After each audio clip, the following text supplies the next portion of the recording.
신약성경 사도행전 10장 17절로부터 23절까지의 말씀입니다. 제가 가진 성경으로 신약성경 204면에 있습니다. 이제 하나님의 말씀을 봉독하겠습니다. 베드로가 본 바 환상이 무슨 뜻인지 속으로 의아해 하더니 마침 고넬료가 보낸 사람들이 시몬의 집에 찾아 문 밖에 서서 불러 묻되 베드로라 하는 시몬이 여기 유숙하느냐 하거늘 베드로가 그 환상에 대하여 생각할 때에 성령께서 그에게 말씀하시되 두 사람이 너를 찾으니 일어나 내려가 의심하지 말고 함께 가라. 내가 그들을 보내었느니라 하시니 베드로가 내려가 그 사람들을 보고 이르되 내가 곧 너희가 찾는 사람인데 너희가 무슨 일로 왔느냐. 그들이 대답하되 백부장 고넬료는 의인이요 하나님을 경외하는 사람이라 유대 온 족속이 칭찬하더니 그가 거룩한 천사의 지시를 받아 당신을 그 집으로 청하여 말을 들으려 하느니라 한데 베드로가 불러들여 유숙하게 하니라. 이튿날 일어나 그들과 함께 갈새 욥바에서 온 어떤 형제들도 함께 가니라. 아멘. 저는 저에 계신 분들과 사랑의 인사 나누겠습니다. 옆에 계신 분들, 앞에 계신 분들 돌아보시고 인사 나누시기 바랍니다. 반갑습니다. 잘 오셨습니다.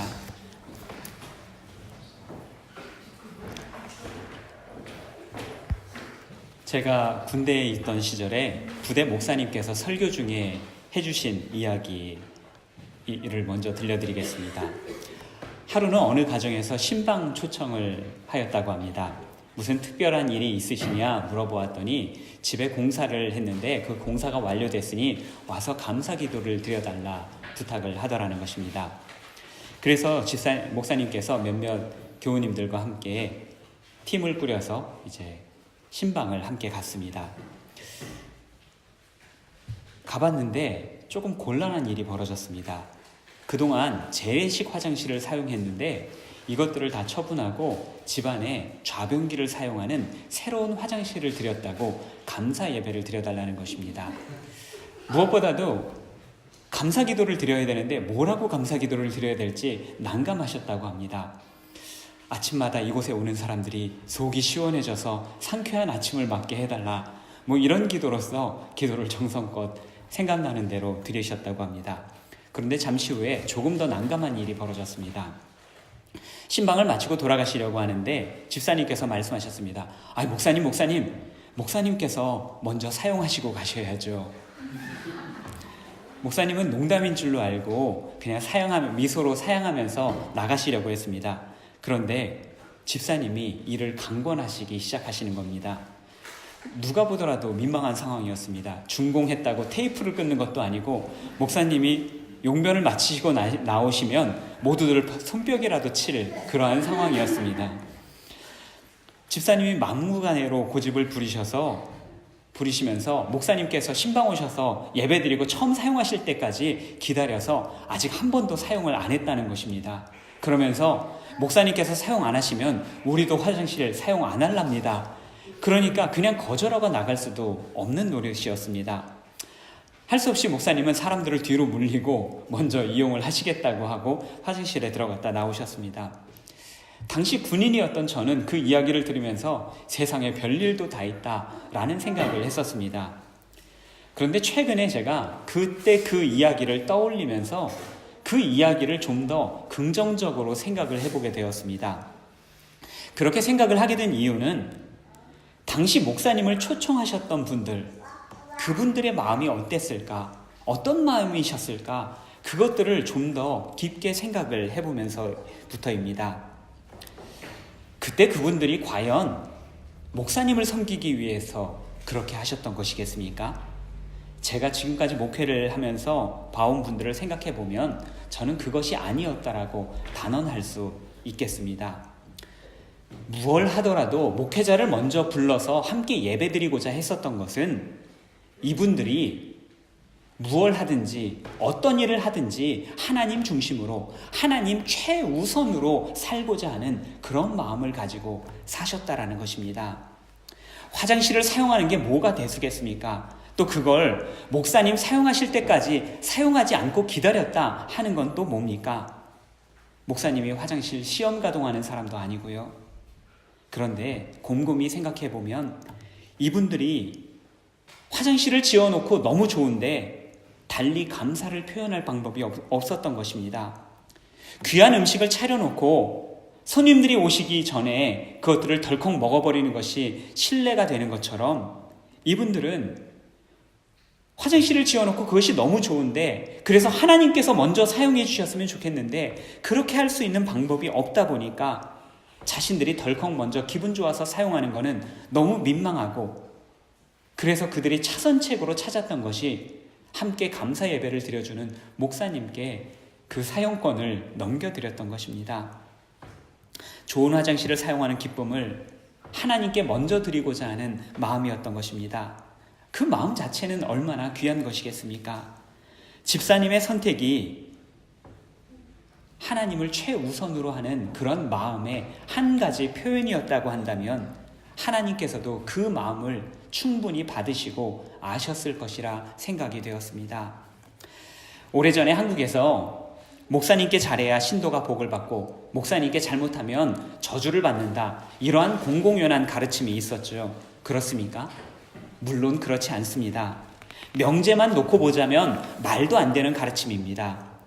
그런데요, 설명을 들어보면 괜한 말도 아니라는 것을 알 수가 있습니다. 보이는 목사에게 함부로 하는 사람이 보이지 아니하시는 하나님을 잘 섬기고 모신다라고 할 수 있겠습니까? 교회의 영적 권위와 보호자로 보낸 목사에게 함부로 하는 사람이 교우들과 새신자들과 손님들을 높이고 잘 섬길 수가 있겠습니까? 하나님을 대하는 것이나 목회자를 대하는 것이나 우리 교우들을 대하는 것은 모두가 다 한 가지입니다. 모든 사람에 대하여 죽게 하듯 하는 섬기는 사람들에게 하나님께서 복을 아니 주실 리가 없다라는 것입니다. 저는 오늘 본문을 묵상하면서 25년 전 들었었던 그 이야기가 다시 한번 생각이 났습니다. 오늘 본문에는 화장실을 짓고 신방 요청을 하셨던 그 집사님처럼 하나님 중심으로 무엇을 하든지 하나님 최우선으로 살아가려고 하는 그러한 사람들이 등장하기 때문입니다. 오늘 우리는 본문을 통하여 하나님 우선으로 살아가는 삶 속에 어떠한 일들이 나타나는지 두 가지를 살펴보려고 합니다. 첫째로, 하나님의 사람들에게는 하나님의 인도하심이 뒤따릅니다. 본문은 고넬료 이야기의 세 번째 장면이죠. 저희가 지지난주에 2주 전에 첫 번째, 두 번째 장면을 함께 살펴보았습니다. 고넬료가 기도 중에 베드로를 초청해 와라 라고 하는 천사의 지시를 들었습니다. 그래서 그는 종 둘을 부르고 또한 부하는 로마 군인이겠죠. 이 부하 한 명을 불러서 베드로를 찾아 욥바에 있는 피장이 시몬의 집에 머물고 있는 베드로에게로 그 자신의 종들을 보내었습니다. 그리고 오늘 본문에서 드디어 베드로가 머물고 있는 그 욥바 피장이 시몬의 집에서 그들이 서로 만나게 되었습니다. 지난번에 말씀드린 바와 같이 가이사랴는 욥바에서부터 약 50km가 떨어져 있습니다. 쉬지 않고 걸어서 12시간 걸리는 거리였죠.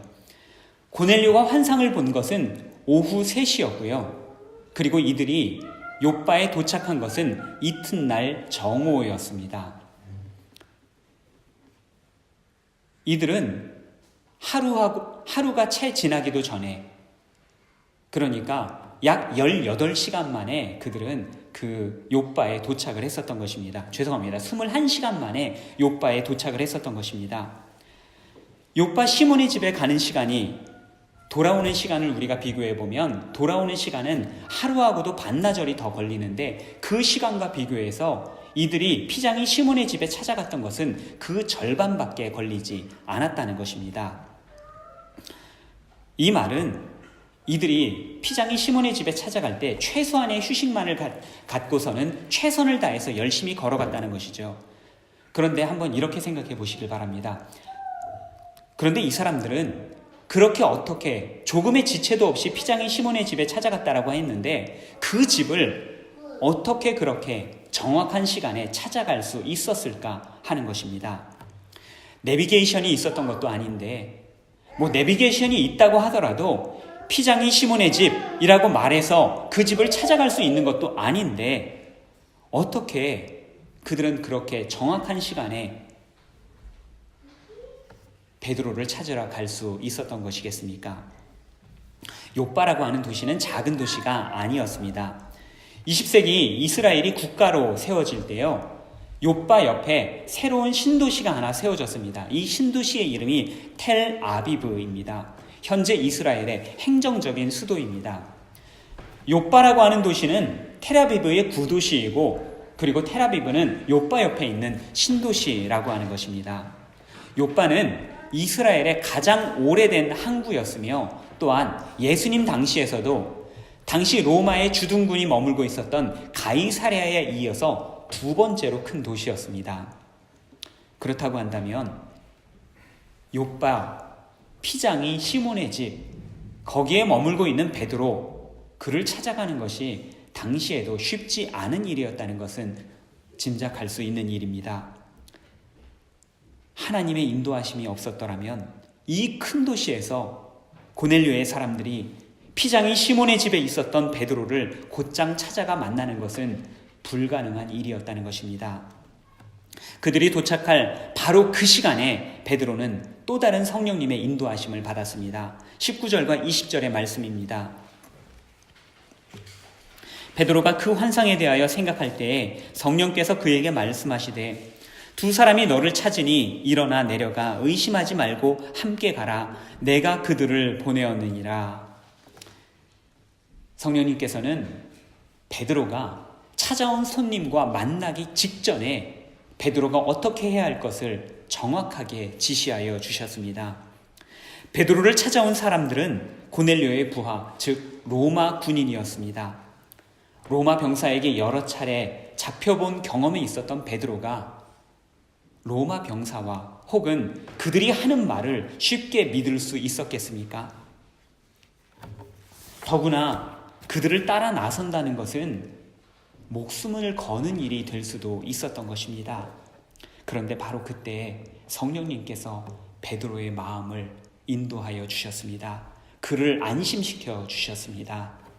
베드로는 자신이 어디로 가는지 알지 못했습니다. 하지만 성령님의 지시하심에 따라 손님들을 영접하고 이튿날 그들을 따라 나섰습니다. 자신도 모르게 외부에서 진행되는 거대한 드라마에 베드로는 그저 믿음으로 자신의 삶을 내어 맡겼던 것입니다.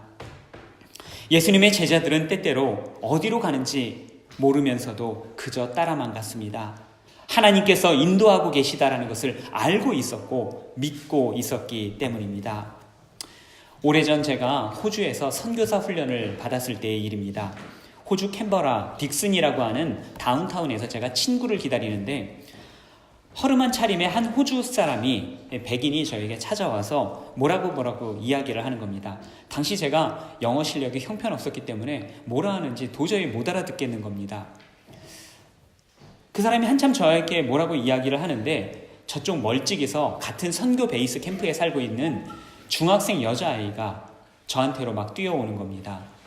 이 아이가 뛰어오는 것을 보자 이 허름한 차림의 호주 사람이 갑자기 저쪽으로 도망을 갔습니다. 그러면서 그 여자아이가 저에게 질문을 하는 겁니다. 명환, 저 사람이 너에게 지금 무슨 이야기를 했냐? 무슨 이야기를 했는지 모르니까 제가 어리둥절하게 서 있었겠죠. 그런데 곰곰이 생각을 해보니까 너가 왜 이 나라야, 오스트레일리아에 너가 왜 있느냐라고 물어보는 말이었습니다. 제가 그것을 곧장 알아들었더라면 굉장히 화가 났을 텐데 당시에는 제가 알아들지 못했었기 때문에 화가 나지 않았다가 뒤늦게야 생각을 해보니까 좀 화가 나는 겁니다. 그런데 제가 그 이야기를 해주니까 이 여자아이가 저에게 대번에 이렇게 이야기를 하는 겁니다. 너 다음에 저런 사람이 와서 너에게 그렇게 이야기를 하면 너는 이렇게 말하면 좋을 것 같아. Because God told me to be here. 왜냐하면 하나님께서 나를 여기 있으라고 했기 때문에 나는 여기 있는 거야. 그렇게 너는 말하면 좋겠어. 확신에 찬 눈빛으로 저에게 하는 이야기를 해주는데 제가 그 눈빛을 잊을 수가 없는 것입니다. 이 중학생 여자아이가 정확하게 알고 있었죠. 내가 왜 지금 이 자리에 있었는지, 우리가 왜 이 자리에 있어야 되는지, 우리가 지금 이 자리에 있는 것은 하나님께서 나를 부르셨기 때문이고 나를 인도하셨기 때문이다. 그 아이는 그렇게 고백을 하면서 살았었던 것입니다. 오늘 이 자리에 계시는 사랑하는 교우 여러분, 여러분들은 왜 오늘 이 자리에 앉아 계십니까? 예배드리기 위해서 매주 나오는 것이니까, 나오던 것인데 안 나오면 섭섭하니까, 예배 후에 같이 나누는 간식이 너무 맛있어서, 찬양이 너무 좋아서. 그러나 그 이전에 가장 중요한 이유는 하나님께서 여러분들더러 이 자리에 머물라고 부르셨기 때문입니다. 또한 여러분이 이 자리에 있는데 그 있는 이유에는 하나님의 계획과 목적이 있습니다. 먼저 이곳에서 주님의 사랑으로 위로를 받고, 또한 교회를 굳게 세우며 나아가 복음 전하는 사람이 되라, 하나님께서 저와 여러분을 이 자리에 부르신 것입니다. 오늘 이 자리에서 하나님의 인도하심을 믿고 깨닫는 저와 여러분이 되시길 바랍니다. 또한 그 부르심에 항상 응답하면서 살아가시는 저와 여러분이 되시기를 간절히 바랍니다. 두 번째로, 하나님의 사람들에게는 하나님의 사람들이 함께합니다.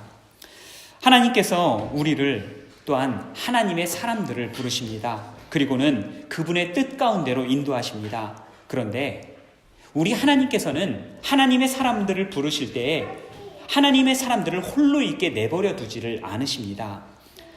하나님의 사람들에게는 하나님의 사람들이 함께합니다. 하나님께서 그렇게 인도하신다는 것입니다.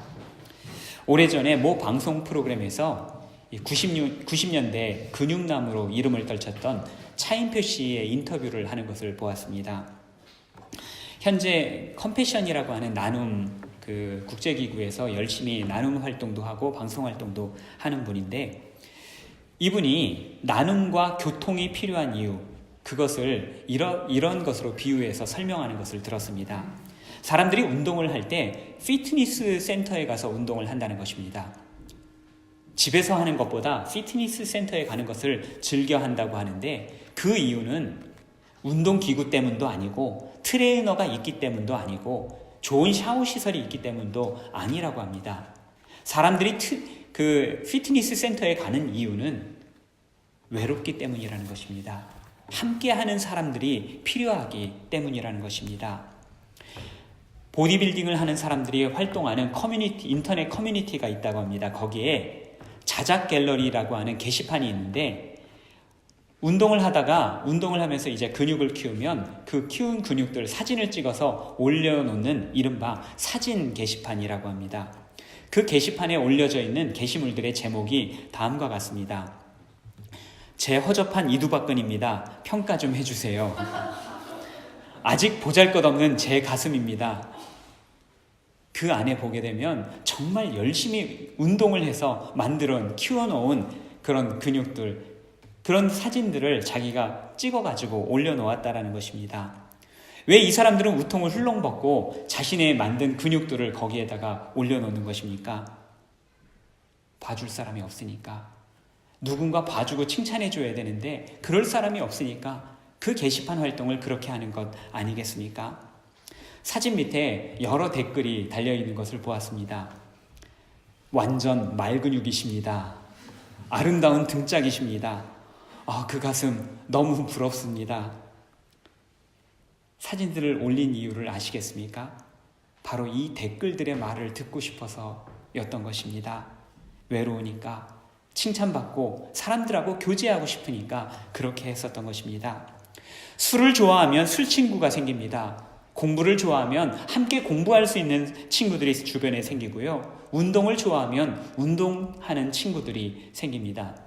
최근에 제 카카오톡에 친구가 친구라고 하면서 새롭게 떴는데, 한운모 씨라고 되어 있었습니다. 그래서 제가 누굴까? 교회에 새로 나온 교우님이실까? 아니면 내가 알던 한국의 어떤 목사님이실까? 너무 궁금했습니다. 왜냐하면 주소록에도 보니까 그게 이름도 없는데 갑자기 제 친구라고 뜨는 겁니다.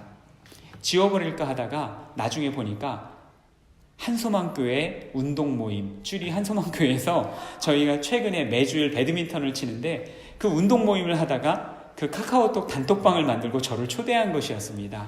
한운모 씨가 아니라 운동 모임이었죠. 운동을 좋아하면 이렇게 함께 모임이 생기고 클럽이 생깁니다. 우리가 만일 하나님 중심으로 살아가고자 노력한다면 우리 주변에는 늘 하나님의 사람들이 함께 모이게 되어 있습니다. 하나님께서는 하나님의 사람들에게 하나님의 사람들을 보내주시기 때문입니다. 오늘 베드로에게 고넬료의 사람들을 보내주시고 또한 고넬료와 그의 사람들에게 베드로를 보내주신 것처럼 하나님께서는 성령님을 중심으로 살아가는 저와 여러분들을 함께 모이게 하시고 그 안에서 위로받으며 주님과 더불어 살아갈 수 있도록 만들어 주십니다. 홀로 남겨주시지 않는다라는 것입니다.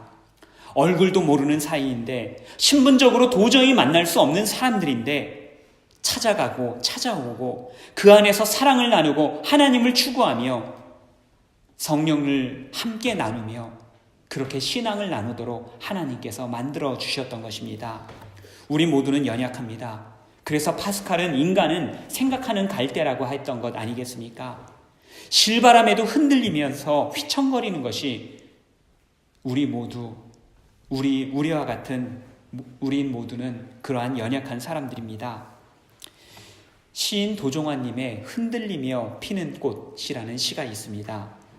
제가 힘들고 어려울 때마다 한 번씩 읽어보면서 위로를 받는 시입니다. 한번 그 내용을 들어보시기 바랍니다.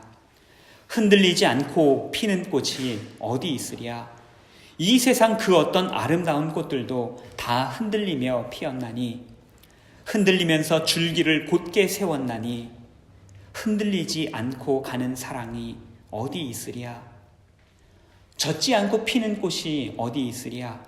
이 세상 그 어떤 빛나는 꽃들도 다 젖으며 피었나니 비와 바람과 비에 젖으며 꽃잎 따뜻하게 피었나니 젖지 않고 가는 삶이 어디 있으랴. 세상에 흔들리지 않고 피는 꽃이 어디 있겠습니까? 잎새에 이는 바람에도 수없이 흔들려 왔건만 모두 아름다운 꽃이 되지 않았습니까? 우리 모두는 흔들립니다. 때로는 비에 젖고 눈물에 젖을 때도 있습니다. 그러나 하나님의 사람들과 함께 할 때에 비록 흔들릴지언정 꺾이지는 않습니다. 결코 쓰러지지 않습니다. 죄송하지만 옆에 계신 분들을 한번 보시기 바랍니다. 때때로 흔들리는 여러분들을 위해서 하나님께서 여러분들에게 보내주신 사람들입니다. 함께하라고, 흔들리더라도 쓰러지지 말라고 하나님께서 보내주신 사람입니다. 이분들을 통해서 때로는 위로해 주시고 격려해 주시며 때로는 권면해 주시기도 합니다. 옆에 계신 분들과 인사를 나누겠습니다. 하나님께서 보내주신 분이시군요. 감사합니다.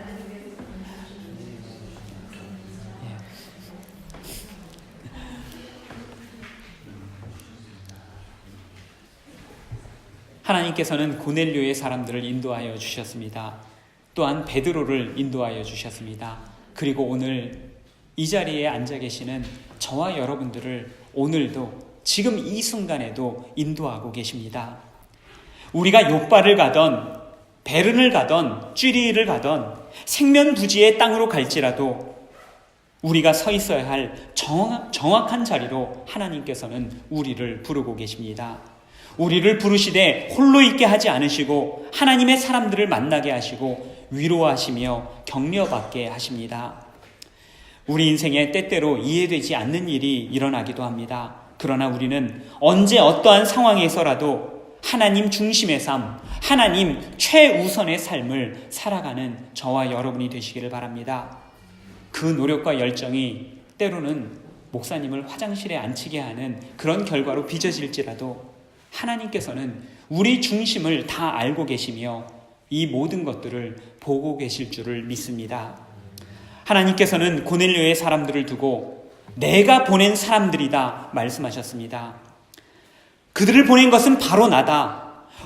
그들이 로마 군인이든 백부장이든 그들이 거기 서 있는 것은 바로 내가 그들을 인도하였고 내가 그들을 보냈기 때문이다. 우리 하나님께서 지금도 말씀하고 계십니다. 우리도 그렇게 보냄받기를 원합니다. 하나님 중심으로 살아가면서 보냄받은 사도처럼 살아가는 저와 여러분 되시기를 바랍니다. 그래서 언제 어떠한 상황에서든 하나님께서 나를 인도하셨다, 그래서 내가 지금 여기에 있는 것이다 고백할 수 있는 하나님의 사람들과 함께 위로 나누며 교회를 굳건히 세워가는 저와 여러분 되시기를 바랍니다. 오직 하나님 중심만으로, 하나님 최우선으로 섬기며 하나님께 영광 돌리는 저희 베른하님교회 모든 교우님들 되시기를 간절히 바랍니다. 기도하겠습니다. 주님을 중심으로 모시고 살아가는 사람들을 부르시고 인도하시는 하나님 감사드립니다. 베드로와 고넬료의 사람들을 인도하신 주님, 오늘 저희를 인도하여 주시옵소서.